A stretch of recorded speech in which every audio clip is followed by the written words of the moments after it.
Dans cette session, j'aimerais que nous puissions ensemble poser la question de la grande histoire ou du méta-récit de la Bible. C'est le but de cette séquence qu'on va regarder ensemble maintenant, dans laquelle on va essayer d'exposer en peu de mots ce qui se passe dans la Bible en termes de grandes séquences narratives, grandes séquences historiques. La Bible n'est pas un livre d'histoire, mais indéniablement elle raconte une histoire. Certains spécialistes parlent de la Heilsgeschichte, vous retrouverez peut-être cette expression en allemand quand les théologiens veulent un peu se la raconter, ils parlent allemand généralement, vous voyez, et moi-même c'est ce que je viens de faire, je suis sûr que c'est ce que vous vous dites. En fait, il s'agit de l'histoire sainte. Généralement en théologie, en français, on parle d'histoire de la rédemption, dans la littérature anglophone, Redemption History. C'est ça, c'est la Heilsgeschichte. Alors bien sûr, on a parfois utilisé ces termes d'une manière qui n'était pas tout à fait équivalente, on l'utilisait pour désigner des choses un peu différentes, mais quand on parle dans les cercles évangéliques d'histoire de la rédemption, on a en tête en fait la grande histoire de la Bible, ce qu'on appelle communément le méta-récit.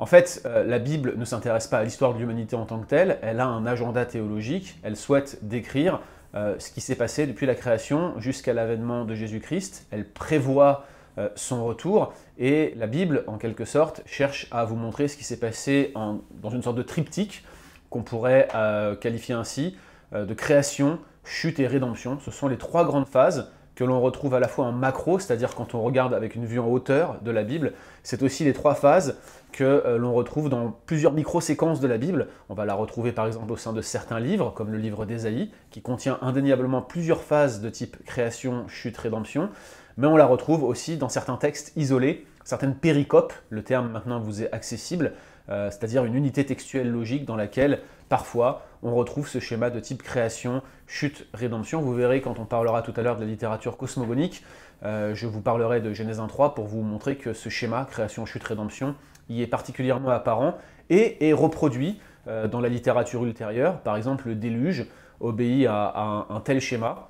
Même s'il est incomplet, on a l'idée d'une décréation, d'un jugement, donc on revient à l'envers, et puis on a une création, et la création suivie d'une chute et d'une autre rédemption, celle de Noé. Donc ça c'est intéressant à regarder, de voir que ce grand schéma est répliqué à plusieurs reprises. L'idée aussi, c'est de se dire que la Bible est un livre qui a été écrit sur plus de 1600 ans, encore une fois on y reviendra dans le cours de bibliologie à venir, mais l'idée n'est pas simplement de noter que les ouvrages ont été rédigés progressivement à différentes époques, avec certes des spécificités linguistiques et stylistiques propres à chaque époque, avec une langue parfois qui lui était propre, puisque certaines sections du livre de Daniel ont été rédigées, enfin nous sont parvenues directement en araméen. L'idée est plutôt de noter qu'on a introduit dès le premier module de ce cours que l'auteur humain n'est pas seul lorsqu'il s'agit d'écrire la Bible, il est assisté de l'auteur divin, qui est finalement le vrai et véritable auteur du texte qu'il est en train d'écrire sous l'inspiration du Saint-Esprit. Et finalement, on a ce Dieu qui est à la fois le créateur du monde, le créateur du temps, le créateur de l'histoire, et surtout le créateur de la grande histoire. Il est celui qui est en train de l'écrire, à la fois dans le rapport qui nous est fait dans la Bible, mais aussi dans la manière d'agencer l'histoire. Donc Dieu est un écrivain suprême qui, dans sa souveraineté, va agencer l'histoire, mais va aussi nous la décrire au travers de l'inspiration et de l'orientation qu'il donne à ces 1600 ans de rédaction que l'on retrouve dans les textes bibliques. C'est assez unique d'avoir un corpus de ce type, ça c'est évident, la Bible est unique en son genre sous cet angle-là, mais c'est aussi unique de savoir que celui-là même qui agence et qui écrit l'histoire nous en fait un rapport. Alors, qui dit 1600 ans de rédaction dit une sorte de révélation progressive. Autrement dit, l'histoire nous est rapportée, parce que c'est un rapport que nous fait la Bible, au fur et à mesure que l'histoire nous est donnée, eh bien, on a un dévoilement progressif d'un certain nombre de thèmes. Alors je pourrais vous en citer plusieurs, mais prenons juste un seul d'entre eux. Regardez la révélation du Fils de Dieu, avec un grand F. Je vous parle ici bien sûr de Jésus-Christ. Annoncé dès Genèse 3.15 comme le serviteur souffrant, on le voit, ce thème du serviteur souffrant, ce thème de la descendance souffrante, d'ailleurs même plutôt dans un premier temps, on la voit croître et on la voit se dévoiler toujours davantage au fur et à mesure que la révélation s'incrémente, augmente et que les livres de la Bible sont rédigés, avec un point d'orgue dans l'Ancien Testament qui est certainement celui d'Ésaïe 53, où je crois qu'on peut toucher du bout du doigt la personne de Christ. Alors c'est sûr que nous, on est comme en haut de l'escalier interprétatif, on regarde à rebours et on voit Christ qui se révèle à nous. C'est tout à fait légitime, je crois, aujourd'hui pour nous de lire Christ directement en Ésaïe 53, mais pour les premiers lecteurs, ce n'était pas si évident, et probablement d'un point de vue exégétique, il faudrait mettre ici un palier en expliquant que Ésaïe 53 décrit en quelque sorte Israël comme le serviteur souffrant, le vrai Israël, mais le vrai Israël se retrouve être Christ dans le Nouveau Testament.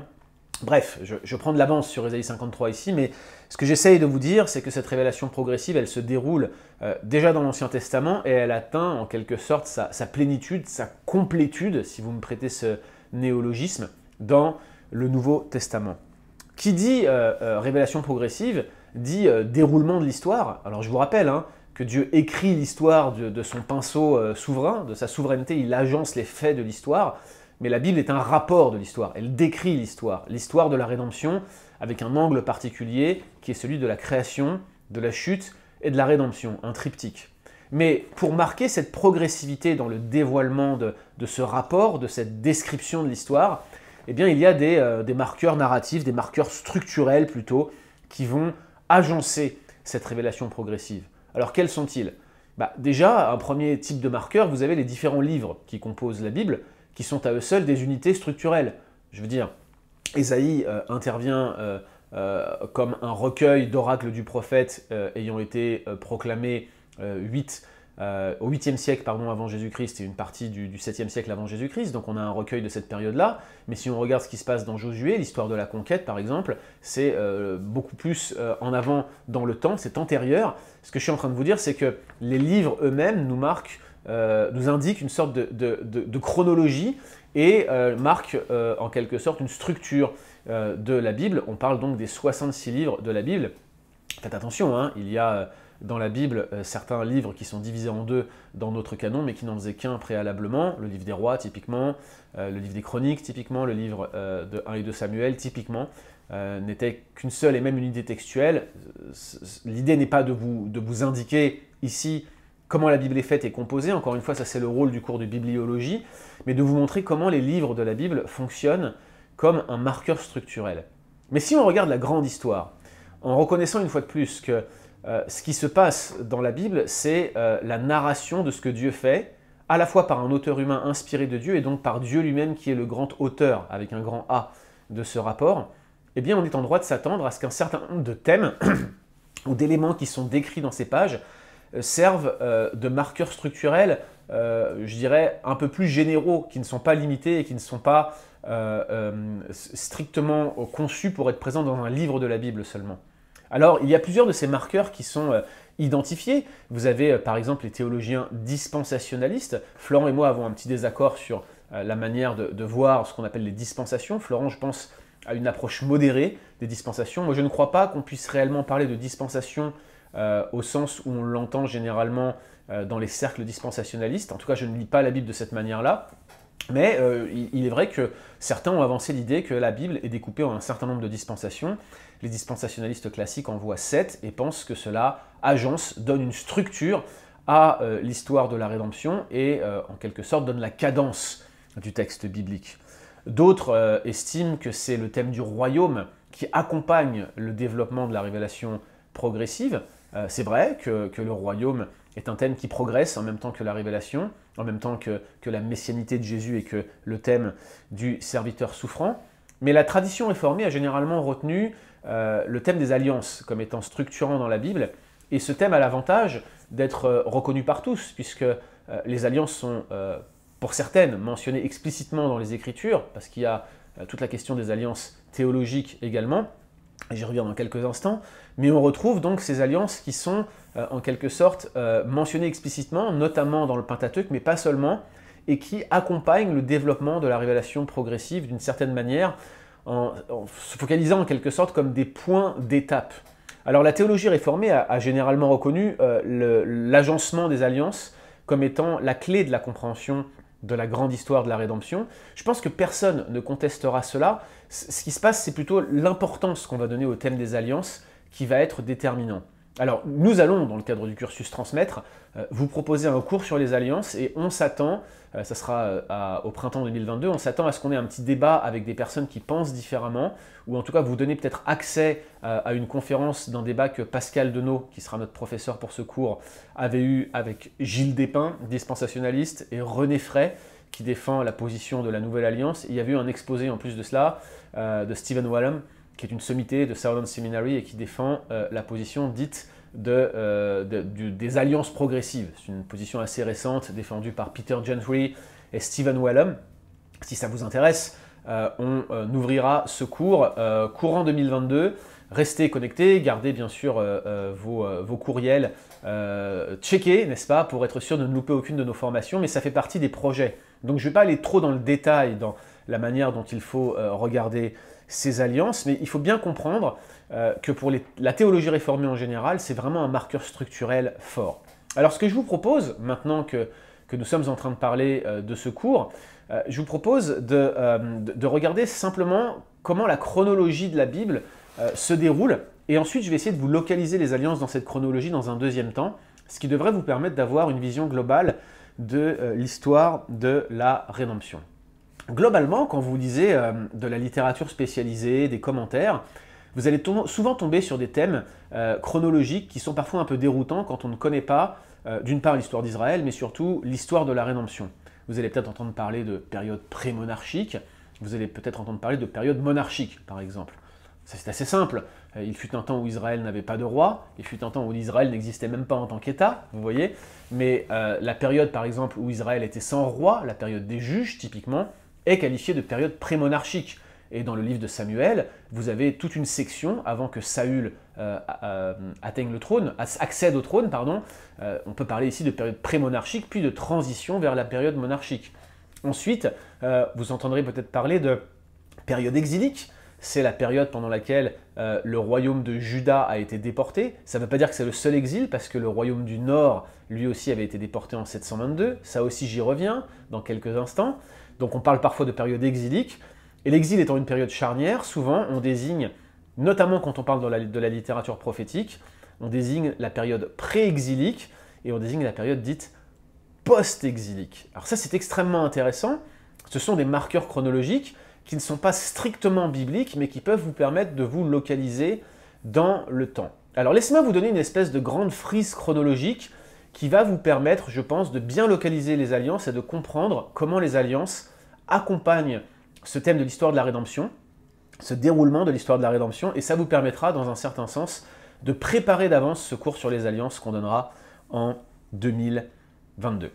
La première séquence qu'on voit dans la Bible, qui s'ouvre avec les premiers chapitres de la Genèse, c'est ce qu'on appelle généralement l'histoire primordiale, ou l'histoire des origines, qui vous raconte peu ou prou la création et la chute, Genèse 1.3, et puis la séquence qui amène toute l'humanité au travers du déluge, puis jusqu'à Babel en quelque sorte, où l'humanité est dispersée.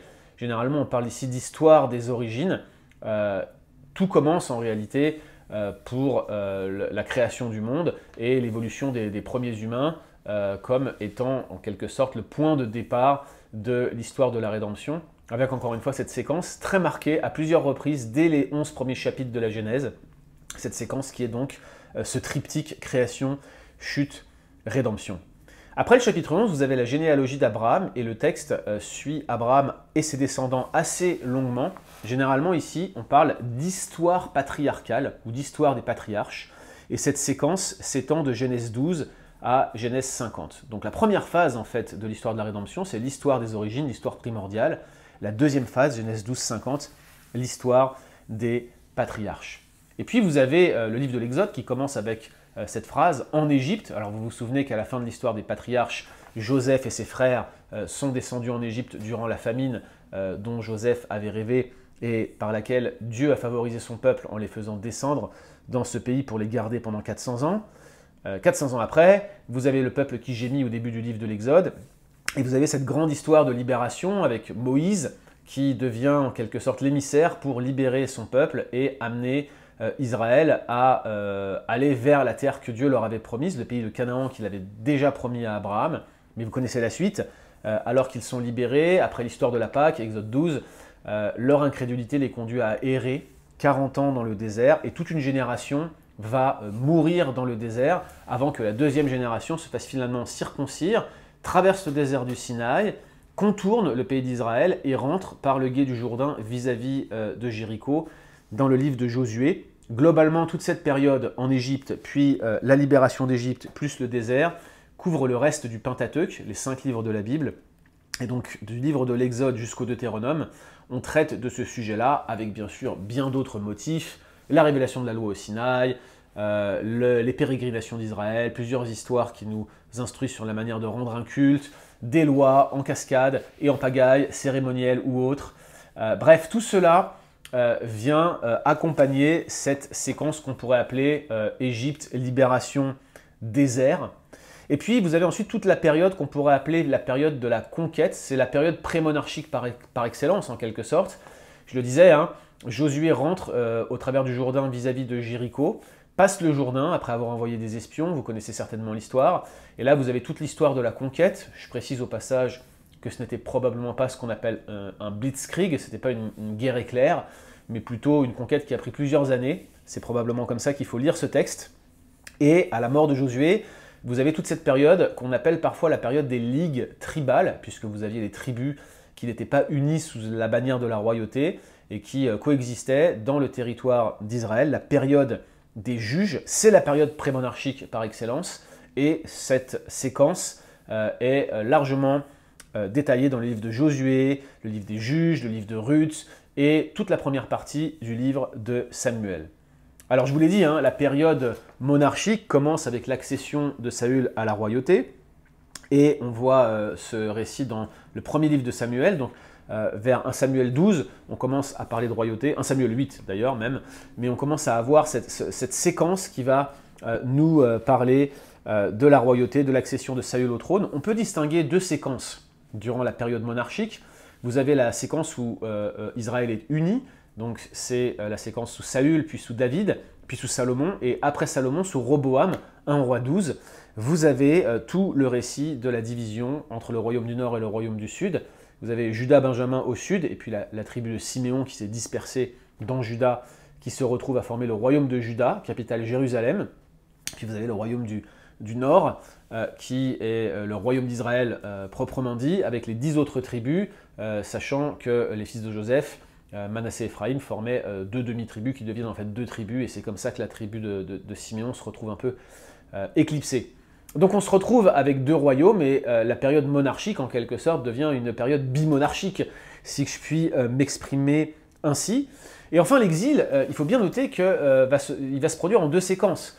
Vous avez un premier exil sous l'hégémonie assyrienne en 722 avant Jésus-Christ, où finalement le royaume du Nord est déporté, et les peuples, selon le mode des Assyriens qui se trouvaient dans le royaume du Nord, sont déplacés, les Juifs à Suse et dans d'autres régions, et puis vous avez des gens de Sepharvaïm, des gens de Suse qui viennent les remplacer. Ce sont les ancêtres des Samaritains, nous dit la Bible.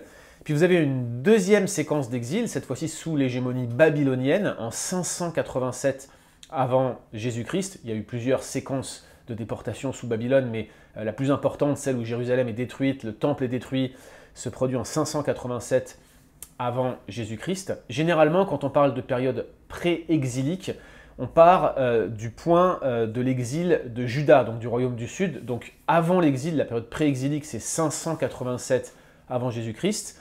Et la période post-exilique, c'est le retour d'exil sous la domination des Perses, 515 avant Jésus-Christ, excusez-moi.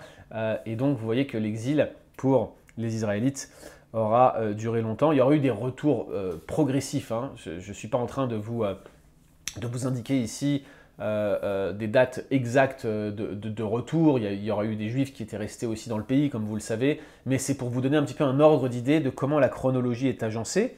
Puis, durant la période post-exilique, on distingue régulièrement en fait la période dite de révélation, parce qu'on estime que tout s'arrête avec Malachie. Je ne suis pas absolument convaincu de cela. Je fais partie des gens qui pensent que c'est possible que les chroniques aient été finalement rédigées beaucoup plus tardivement. Je ne veux pas mettre ma main au feu sur cela, mais j'aurais pas de problème de dire que le livre des chroniques aurait finalement été rédigé pendant ce qu'on appelle la période de silence entre Malachie et Matthieu. C'est pas très important en soi, si vous voulez, il n'y a pas un enjeu majeur à dire que les chroniques auraient été rédigées à cette époque-là, mais il y a certains indicateurs qui laissent à penser que ce serait le cas. Dans tous les cas, vous avez cette période dite de silence d'environ 400 ans, et puis le Nouveau Testament commence avec la naissance de Jésus qui marque en fait cette nouvelle ère, l'ère néo-testamentaire, l'ère chrétienne, l'ère qui est marquée également par nos calendriers, et c'est donc la période où Christ vit sur la terre. Il est la manifestation des prophéties anciennes, il est finalement l'accomplissement de la loi, l'accomplissement de toute l'histoire de la rédemption.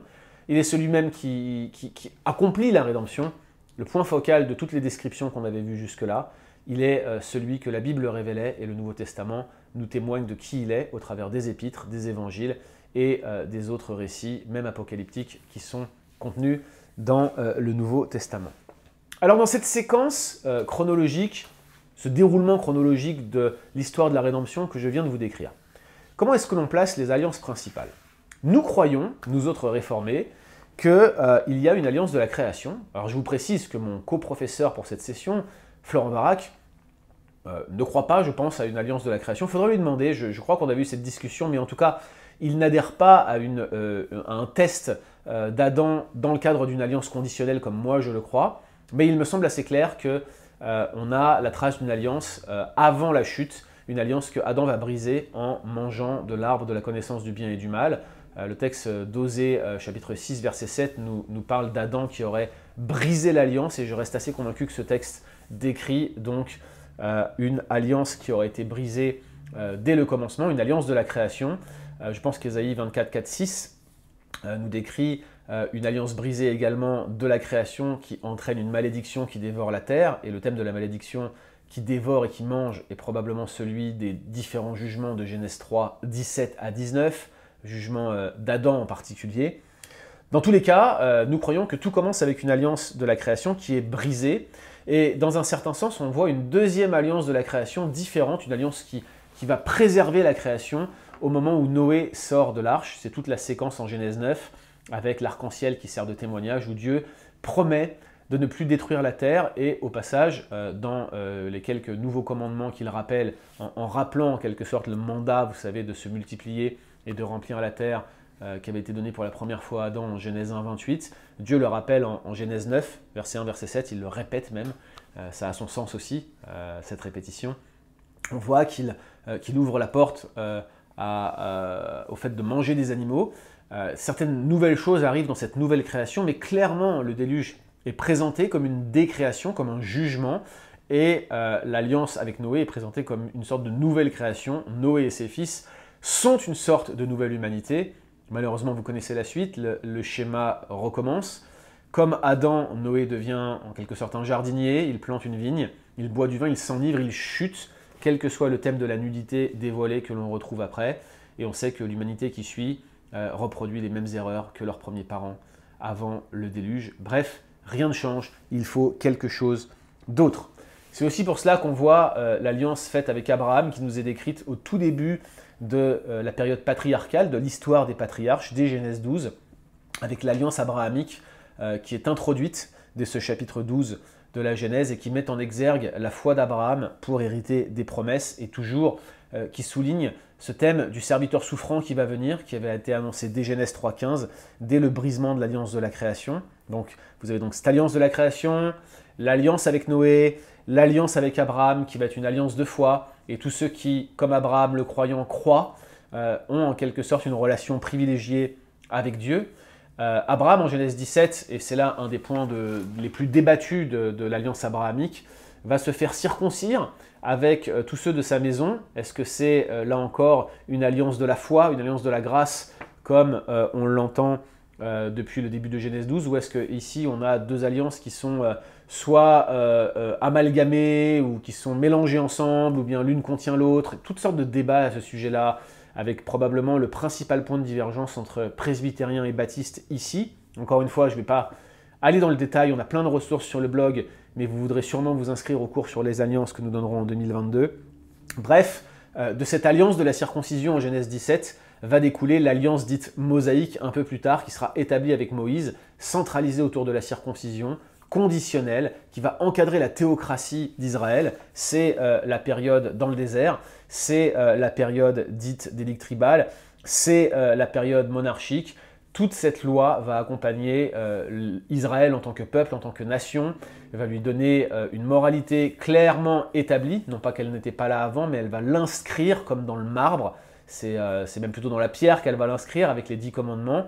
Et puis un certain nombre de commandements qui vont encadrer la vie civile d'Israël, mais également la manière de rendre un culte à Dieu, ce qu'on appelle les commandements cérémoniels.